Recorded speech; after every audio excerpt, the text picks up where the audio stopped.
കൂട്ടുകാരர்களுக்கு നമസ്കാരം. പ്രീവിയസ് വീഡിയോയ്ക്ക് കൊടുത്ത ആദരവുകൾക്ക് നന്ദി.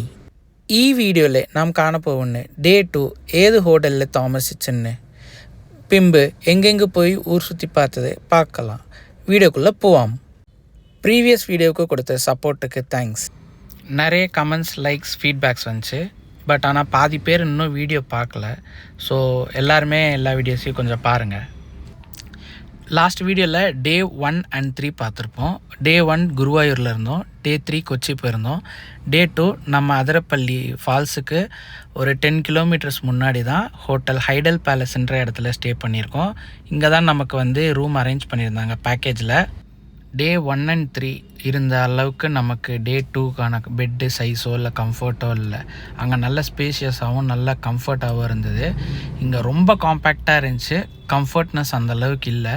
நமக்கு அலோகேட் பண்ண ரூம் தான் ரொம்ப காம்பேக்டாக இருந்துச்சு. மற்ற ரூம்ஸ்லாம் மறுநாள் காலையில் செக் அவுட் பண்ண போகும்போது சும்மா பார்க்கலான்னு பார்த்தப்ப அந்த ரூம்லாம் கொஞ்சம் நல்ல ஸ்பேஷியஸாக இருந்தது. ஹைவேலேருந்து அதிரப்பள்ளி ரூட் ஜாயின் பண்ணதும் நான் நோட் பண்ணிக்கிட்டே வந்தேன், ஹோட்டல்ஸோ இல்லைன்னா ஃபாஸ்ட் ஃபுட் ஷாப்போ ஏதாவது இருக்கான்னு.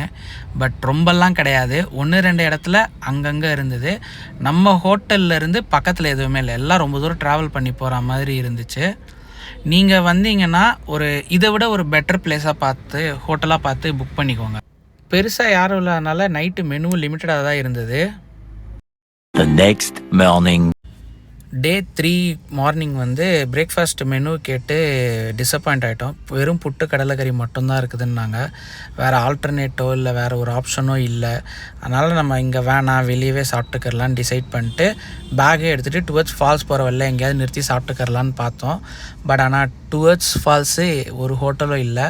ஃபால்ஸ் பக்கத்தில் தான் ஒரு ரெஸ்டாரண்ட் இருந்தது. அங்கே தான் சாப்பிட்டோம் நம்ம பிரேக்ஃபாஸ்ட்டு. போகிற வழி ஃபுல்லாகவே கொஞ்சம் நல்ல நேச்சராக சீனிக்காக ரைட் சைடில் ஃபால்ஸ்லேருந்து வந்த தண்ணி அப்படின்னு பார்க்குறதுக்கு கொஞ்சம் சந்தோஷமாக இருந்தது. பாப்பாவோட சின்ன லக்கேஜ் பேக், ஒரு 2 ட்ரெஸ்ஸு, டயப்பரு, வெட் வைப்ஸு, இதை மட்டும் ஒரு ஹேண்ட்பேக்கில் வச்சுருந்தோம். அதை மட்டும் எடுத்துக்கிட்டு நம்ம கிளம்பியாச்சு. நீங்கள் அதிரப்பள்ளி போகிறீங்க, ஃபால்ஸ் போகிறீங்கன்னா அங்கே ஜியோ, பிஎஸ்என்எல்லை தவிர வேறு எந்த டவரும் இருக்காது. ஏர்டெல்லாம் வச்சுருந்தீங்கன்னா ஜிபேயில் பே பண்ணுறோம் அப்படின்ட்டு நம்பி போயிடாதீங்க. ஜிபே ஒர்க் ஆகலைன்னா ரொம்ப கஷ்டம்.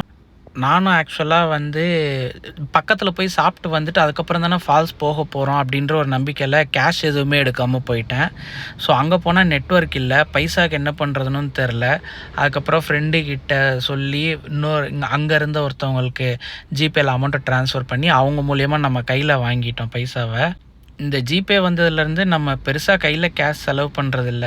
எப்போல்லாம் நம்ம கையிலேருந்து காசு செலவு பண்ணுறோமோ அப்போ தான் ஒரு பைசாவும் போகுதுன்றது நமக்கு நல்லா தெரியும். ஜிபே வந்ததுலேருந்து எல்லா இடத்துலையுமே ஈவன் 10 ருபீஸ் 5 ருபீஸாக இருந்தாலும் ஸ்கேன் பண்ணி போகிறதுனால பைசா எவ்வளோ போகுதுன்னே தெரிய மாட்டேங்குது. நிறைய சில்லறையாக செலவாகி அதிக அமௌண்ட்டு செலவாகுது. இதுதான் நம்ம மார்னிங் பிரேக்ஃபாஸ்ட் சாப்பிட்ட சாக்கோஸ் ரெஸ்டாரண்ட். ஃபுட் இங்கே நல்லா தான் இருந்தது. ஃபால்ஸோட என்ட்ரன்ஸ்லேயே தான் அந்த ஹோட்டல் இருந்தது. ஃபுட்டோட ப்ரைஸும் நாமினலாக இருந்துச்சு. Tea, coffee, biscuit, snacks, ice cream, chocolates அதெல்லாம் கூட இங்கே சேல் பண்ணிக்கிட்டு இருந்தாங்க. நம்ம பிரேக்ஃபாஸ்ட் சாப்பிட்டு ஒரு டீ குடிச்சிட்டு ஃபால்ஸுக்கு கிளம்பிட்டோம். வீக்கெண்டுன்னு கிடையாது, வீக் டேஸில் போகும்போது கூட இந்த அதிரப்பள்ளி ஃபால்ஸுக்கு கூட்டம் அதிகமாக தான் இருந்தது.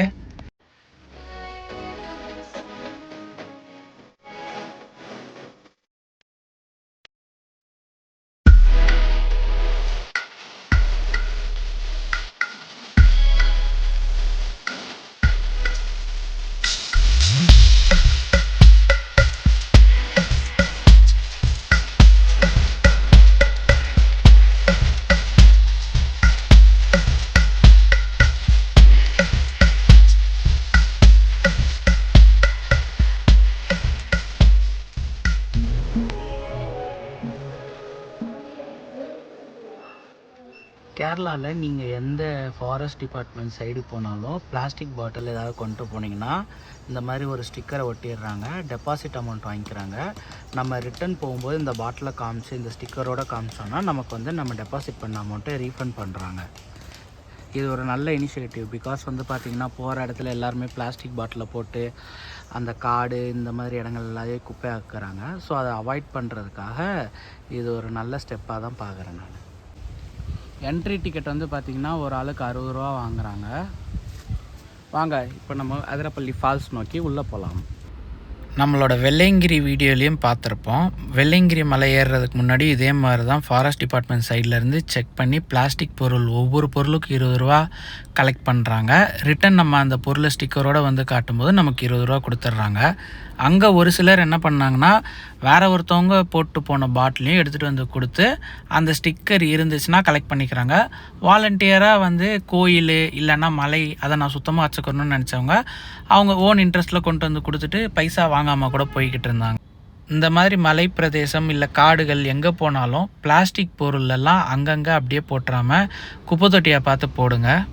அப்போ தான் அந்த இடத்தோட அழகு இன்னும் நல்ல ஒரு ஹையாக எடுத்து கொடுக்கும்.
ஃபைனலி ஒரு 15 மினிட்ஸ் வாக்குக்கு அப்புறம் நம்ம ஃபால்ஸுக்கு வந்துட்டோம். வியூ பாயிண்ட்டு இங்கேருந்து கொஞ்சம் தூரம் நடக்கணும். அது நம்ம போக போக பார்க்கலாம். இப்போ இங்கே ஃபால்ஸ் மேலே இருந்து அந்த அழகாக ரசிக்கலாம் வாங்க.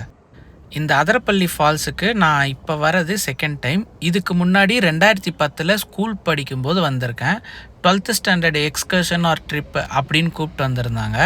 அந்த டைமில் வந்தது. அப்போ இந்த உள்ளே நடந்து போய் அந்த இடத்துல ஒரு நல்ல இடமா பார்த்து உக்காந்தி குளிச்சுட்டு அதுக்கப்புறம் வந்தோம். அந்த டைம் வரும்போது நம்ம கீழே வியூ பாயிண்டில் போய் ஃபால்ஸோட வியூ பார்க்கல. இங்கே மேலேயே குளிச்சுட்டு கிளம்பிட்டோம்.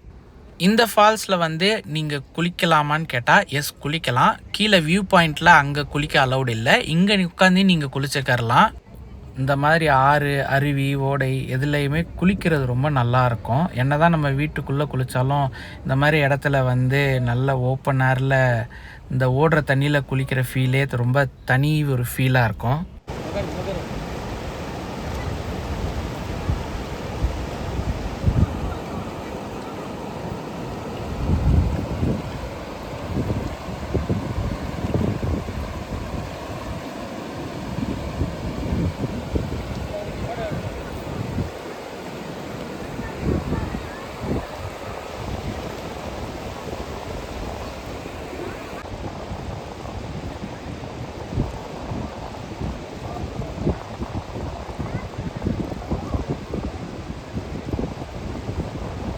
நைன்டிஸில் ரிலீஸ் ஆன ஃபேவரேட்டான படங்களில் எல்லாருக்கும் ரொம்ப பிடிச்ச படத்தில் இருக்கிற ஒரு படம் தான் ரிதம்.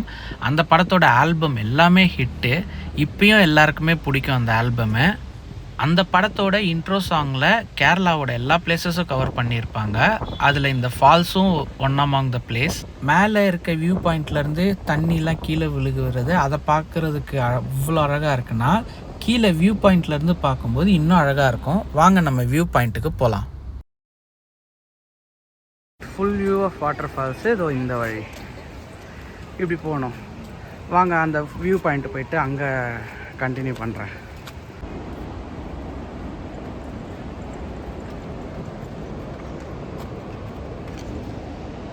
இப்படி போய் அங்கே போகணும். இன்னும் அவ்வளோ தூரம் போகணும்.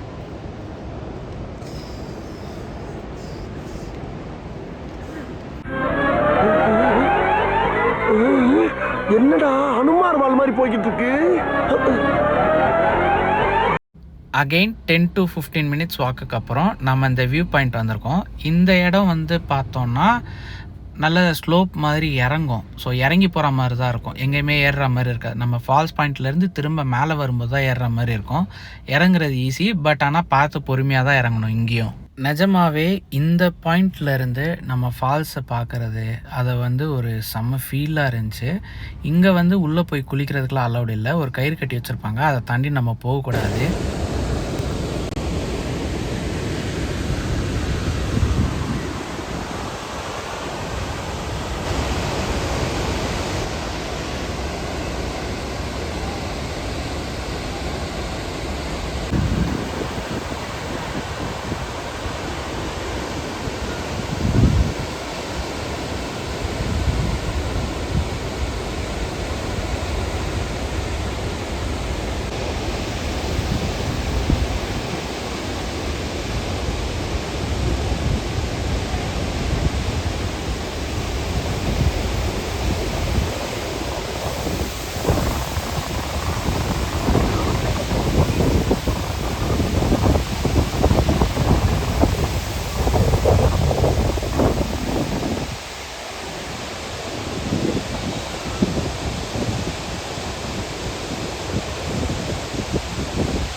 உண்மையாக சொல்லணுன்னா இந்த ஃபால்ஸை விட்டு கிளம்புறதுக்கு மனசு இல்லை. இன்னும் கொஞ்சம் நேரம் நல்லா டைம் ஸ்பெண்ட் பண்ணி இந்த வியூலாம் ரசிச்சுட்டு மேலே போய் குளிச்சுட்டு கிளம்பணுன்னு ஆசை தான். பட் வந்து பாப்பாவுக்கான ஃபுட்டு ரெடி பண்ணணும். பாப்பா மார்னிங்கில் எழுந்திரிச்சிட்டா அது அவளோட தூங்குகிற டைமு, அவளை ரொம்ப டிஸ்டர்ப் பண்ணிடக்கூடாது அப்படின்ற ஒரு ரீசன்னால் கொஞ்ச நேரம் இங்கே இருந்துட்டு நம்ம கிளம்பிட்டோம்.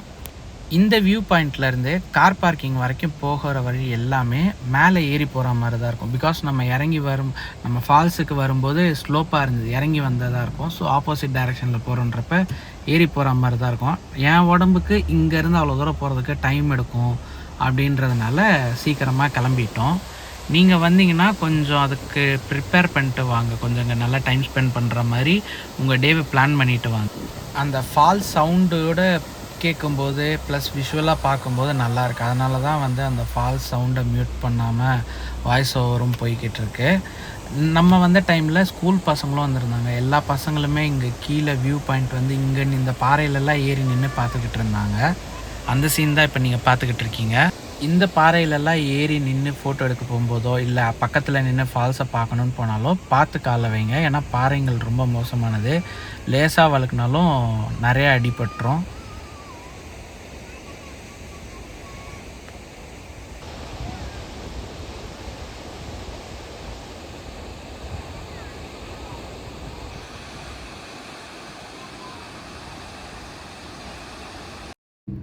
வழக்கம் போல் தான் ஹோட்டல் டே 1 மங்களா வியூவில் நம்ம எப்படி லேட் செக் அவுட் பண்ணோமோ அதே மாதிரி தான் இங்கேயும் லேட் செக் அவுட் பண்ணோம். ரூமுக்கு வந்து பேக்கில் இருந்த திங்ஸ் எல்லாம் பேக் பண்ணிவிட்டு பாப்பாவுக்கு லஞ்ச் ரெடி பண்ணி அவளுக்கு ஊட்டி விட்டு அதுக்கப்புறம் நம்ம இங்கேருந்து கிளம்பும்போதே 2:15 2:30 அந்த ரேஞ்ச் ஆகிருச்சு. இங்கேருந்து டே 3 நம்ம கொச்சின் போனோம். அதை போன வீடியோலே பார்த்துருப்பீங்க. இங்கே நம்ம லேட் செக் அவுட் பண்ணதுனால தான் நம்ம டே 3 ஈவினிங் அபாத் பேலஸில் செக்இன் பண்ணுறதுக்கும் லேட் ஆச்சு. அங்கே ஃப்ரெஷ்அப் ஆகிட்டு பாப்பாவுக்கு ஈவினிங் ஸ்நாக்ஸ்லாம் கொடுத்துட்டு கொஞ்சம் நேரம் அவளையும் வெளியே தூக்கிட்டு போயிடலான்னு பக்கத்தில் இருந்த சென்ட்ரல் ஸ்கொயர் மால் போகிறதுக்கு முன்னாடி அங்கே லாட்ரி ஒன்று வாங்கியிருந்தோம். ஜஸ்ட்டு ஒரு லக்கு தான், அது கண்டிப்பாக அவர்கள்லாம் சொல்லலை. நம்ம லக்கை பற்றி நமக்கே தெரியும். சரி பாப்பா கையால் வாங்குவோம், அது நமக்கு லக்கு கொடுக்கும் அப்படின்ட்டு பாப்பா கையால் வாங்கணுன்ற இன்டென்ஷன்லேயே இருந்தேன். பட் ஏதோ ஒரு ஞாபகத்தில் பைசா கொடுத்துட்டு என் கையால் வாங்கிட்டேன். அது விளங்காமல் போயிடுச்சு. இதை நான் ஜஸ்ட்டு ஷேர் பண்ணேன். அதுக்கு நீங்கள் வந்துட்டு லாட்ரி வாங்குங்க, அதில் வின் பண்ணுங்கள் அப்படின்றதெல்லாம் நான் ப்ரொமோட்லாம் எதுவும் பண்ணல. நீங்களும் போனீங்கன்னா ஒரு நாள் ஒரு டிக்கெட் இல்லை 2 டிக்கெட் அவ்வளோதான். நான் வாங்கினது 2 டிக்கெட் வாங்கினேன். 50 ரூபா ஒரு டிக்கெட்டு, 2 டிக்கெட் 100 ரூபா. ஓகே, எவ்வளோ செலவு பண்ணுறோம், ஜஸ்ட்டு நம்ம ஒரு ட்ரை பண்ணி பார்ப்போன்ட்டு அதுதான். பட் ஆனால் அதுக்கு அடிக்ட் ஆகாமல் இருந்துக்கங்க. அதிரப்பள்ளி டு கொச்சி ரூட்டுமே சூப்பராக இருந்தது. ஃபாரஸ்ட் ஏரியான்றதுனால கொஞ்சம் தூரம் கழித்து ஒரு செக் போஸ்ட் வந்தது. அங்கே போய் என்ட்ரி போட்டு வந்தாங்க டிரைவர் அண்ணா. அண்ட் தென் போக போக ரூட்டுமே நல்லா இருந்தது. ஹைவேஸ் ஜாயின் பண்ணதுக்கப்புறம் ஆஸ் யூஷுவல் தான். பட் ஆனால் இந்த ரூட் உண்மையிலே சூப்பராக இருந்தது ட்ராவல் பண்ணுறதுக்கு. இந்த ட்ரிப்பை நமக்கு அரேஞ்ச் பண்ணி கொடுத்த ஷாஜி சேட்டாவோட காண்டாக்ட் நம்பர் வந்து டிஸ்கிரிப்ஷனில் கொடுக்குறேன். அவரை நீங்கள் காண்டாக்ட் பண்ணுங்கள். நீங்கள் எங்கே ட்ரிப்பு போகணுன்னாலும் அவரை ரீச் அவுட் பண்ணுங்கள், பெஸ்ட்டாக பண்ணி தருவார். லாஸ்ட் டைம் நம்ம கேரளா வந்திருந்தோம் ஒரு 2 to 3 இயர்ஸ் பிஃபோர். அப்போயுமே இவர் மூலியமாக தான் வந்தோம். அந்த டைம் வரும்போது எல்லாமே அல்டிமேட்டாக இருந்தது, செமையாக இருந்தது. ஸோ அதனால தான் நெக்ஸ்ட் டைம் வேறு எங்கேயும் தேடாமல் இல்லை போகாமல் இவர்கிட்டயே பேக்கேஜ் மாதிரி புக் பண்ணிட்டோம். இந்த ட்ரிப்புக்கு நம்ம ஃபஸ்ட்டு கார்லேயும் போய் ட்ரை பண்ணலாமான்னு பார்த்தோம். பட் ஆனால் அது ஃபீஸிபிளாக இல்லை. அதனால தான் நம்ம பேக்கேஜ் மாதிரி எடுத்தோம். தேங்க்யூ ஃபார் வாட்சிங். வீடியோவை லைக் பண்ணுங்கள், ஷேர் பண்ணுங்கள், சப்ஸ்கிரைப் பண்ணுங்கள். எல்லாருமே வீடியோவை பாருங்கள். தேங்க்யூ.